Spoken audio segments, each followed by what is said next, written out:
महाराष्ट्र में ठीक 15वें दिन मतदान है और इस बीच राजनीतिक दलों के मुद्दों को लेकर होड़ मची हुई है। इसी सिलसिले में शिवसेना की ओर से लगातार महिला सम्मान का मुद्दा उठाया जा रहा है।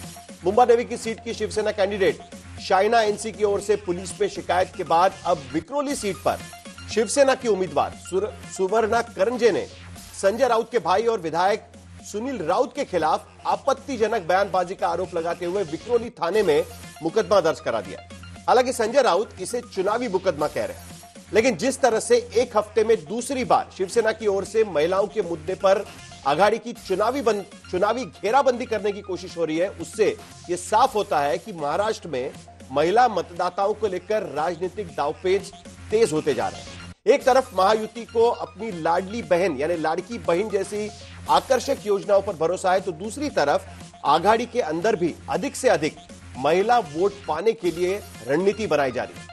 आपको ताज्जुब होगा कि महाराष्ट्र में 2019 के विधानसभा चुनाव में 50% महिला वोट एनडीए की तरफ यानी शिवसेना बीजेपी को मिले थे, जबकि सिर्फ 35% वोट यूपीए को यानी कांग्रेस और एनसीपी को मिले थे। महाराष्ट्र में लोकसभा चुनाव में यह चीज थोड़ी बदली, क्योंकि 2024 के लोकसभा चुनाव में एनडीए का महिला वोट प्रतिशत जब शिवसेना, एनसीपी और बीजेपी एक साथ थे, वो घटकर 45% रह गया, जबकि इंडिया गठबंधन शिवसेना, यूबीटी, एनसीपी, एसपी और कांग्रेस का जो महिला प्रतिशत है, महिला वोट का प्रतिशत है, वो 42% तक पहुंच गया था। इस बार भी महाराष्ट्र में महिलाओं का आशीर्वाद किस गठबंधन को मिलने वाला है, इसको लेकर आज हम दंगल में खास मेहमानों के साथ चर्चा करेंगे और हमारे साथ इस चर्चा में एक अति विशिष्ट मेहमान भी जुड़ने वाले हैं। लेकिन इससे पहले आपको एक रिपोर्ट दिखाते हैं कि महिला सम्मान, अस्मिता के सवाल पर महाराष्ट्र में चुनावी राजनीति और चुनावी घेराबंदी किस तरीके से होगी।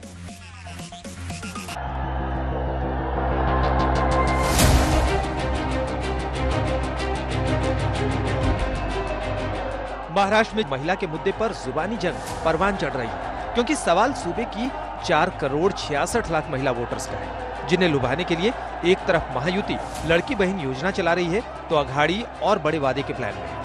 महिलाओं के मुद्दे पर चल रही चुनावी सियासत में नई लड़ाई फिर एक बयान को लेकर है, क्योंकि शिवसेना की उम्मीदवार सुवर्णा करंजे ने संजय राउत के भाई सुनील राउत के खिलाफ विक्रोली पुलिस थाने में आपत्तिजनक बयान का मुकदमा दर्ज कराया है। पुलिस ने बीएनएस की धारा 79, 351(2) और 356(2) के तहत मामला दर्ज किया है। होने दो ना, मामला ही दर्ज हुआ है ना। झूठे मुकदमे इस चुनाव में हमारे ऊपर हो गए, हमको जेल में डाला जाएगा फिर एक बार। हम डरते नहीं है, हम 23 तारीख के बाद हिसाब कर देंगे उनका सबका पूरा। अगर झूठे हैं तो आपका भाई बोला है ना, सामने वीडियो है ना, उसकी वीडियो है, हम क्या झूठे बोल रहे हैं। वो वीडियो के ऊपर ही तो दर्ज हुए ये मामले सब।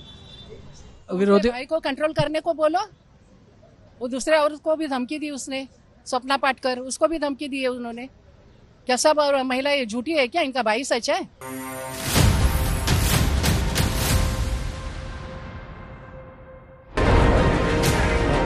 दरअसल इस विवाद के पीछे संजय राउत के भाई और विक्रोली से शिवसेना यूबीटी के उम्मीदवार सुनील राउत का एक बयान, जो उन्होंने एक छोटी चुनावी सभा के दौरान दी थी। वो बयान क्या था, सुनिए। और जब इलेक्शन सब चालू हुआ, पोजीशन चालू हुआ, ये चालू हुआ, तो मैं भी देख रहा था कौन मेरे साथ कौन, टक्कर भी ऐसी होनी चाहिए ना, बराबरी की टक्कर होनी चाहिए ना। सही बात है। सुनील राउत है, मैं संजय राउत मेरा बड़ा भाई है, जिन्होंने मोदी और शाह को हिलाया, तो टक्कर भी ऐसी होनी चाहिए अपनी लेवल की। लेकिन कोई टीका ही नहीं मेरे साथ में, आने की हिम्मत ही नहीं, सब पीछे। तो अभी किसी को बकरा बनाना ही था, तो उस बकरी को मेरे गले में डाल दिया। तो अभी 20 हजार को काटेंगे बकरी को।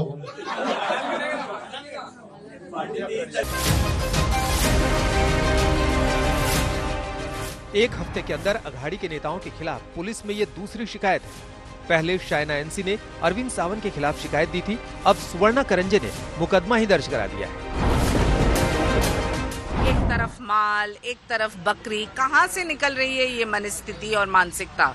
और कांग्रेस पार्टी जिनका अलायंस है, कांग्रेस में चुप्पी एक तरफ प्रियंका गांधी बोलती है लड़की हूँ, लड़ सकती हूँ। कहाँ लड़ रहे हैं, बल्कि आप हमें खत्म करने पे उतरे हैं, लेकिन हम खत्म नहीं होंगे। हम कोई बकरी या माल नहीं है, हम देश की बेटी है, देश की बहन। करारा जवाब 23 तारीख को मिलेगा। इतना ही करारा जवाब 23 तारीख को मिलेगा। इसी महिला से बातचीत करने का उनका तरीका ही है, ये किसको मान सम्मान से देखते नहीं है। और जो भी उनको ऐसा लगता है मैं डॉन हूँ यहाँ का, तो डॉन को चुन के देना हमारी गलती हो गई। लेकिन ये डॉन कुछ काम का नहीं है, खाली दादागिरी करने के काम का है और महिला के ऊपर ऐसा अत्याचार करने वाला ये डॉन है। उन्होंने टिप्पणी करते हुए कहा कि 20 तारीख को जो बकरी गले में बांधी गई है बलि दी जाएगी, कुर्बानी दी जाएगी। अभी किसकी बलि जाएगी वो जनता जनार्दन कर देगी 20 तारीख को।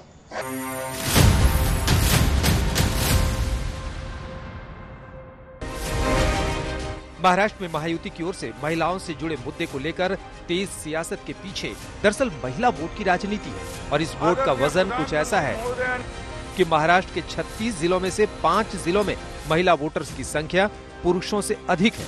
रत्नागिरी, सिंधुदुर्ग, नंदुरबार, गोंदिया और भंडारा जिले की सीटों पर इसका असर देखने को मिल सकता है। और पिछले 2 चुनावों का जिक्र किया जाए तो 2019 के विधानसभा चुनाव से लेकर 2024 के लोकसभा चुनाव तक महाराष्ट्र में महिला वोटर्स का आशीर्वाद महायुति को ही मिलता रहा है। क्योंकि 2019 में महाराष्ट्र के अंदर एनडीए को 50% महिला वोट मिले थे, जबकि यूपीए को 35% हिस्सा ही मिला था। और फिर 2024 में भी 45% महिला वोट महायुति को मिले, जबकि अघाड़ी को 42% वोट ही मिल पाए थे। और इसी महिला वोट प्रतिशत का दायरा बढ़ाने के लिए महाराष्ट्र सरकार ने राज्य में लड़की बहन योजना शुरू की थी। और अब महाराष्ट्र की जनता के मन में इस मुद्दे को लेकर सबसे ज्यादा आकर्षण है। यही वजह है कि महाराष्ट्र के सभी 6 क्षेत्रों के वोटर लाडली बहन योजना को सबसे बड़ा वोट अट्रैक्टर स्कीम मानते हैं,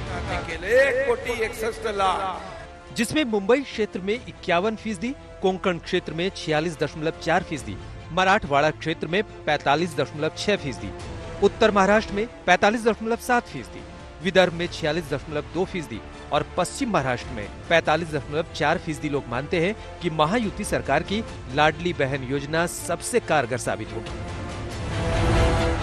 ये वजह है कि एक तरफ महायुति की सरकार जीतने पर लाडली बहन योजना की रकम बढ़ाने का वादा कर रही है, तो कांग्रेस पार्टी अपनी गृह लक्ष्मी योजना को लेकर बड़ा प्लान बता रही है। गृह लक्ष्मी जिसकी बात हमारे पास अब चल रही है, अब 2000 रुपए हर महिला को उनके जो घर की मुखिया होती है उसको 2000 हर महीना वहां पर कर्नाटक में देते हैं।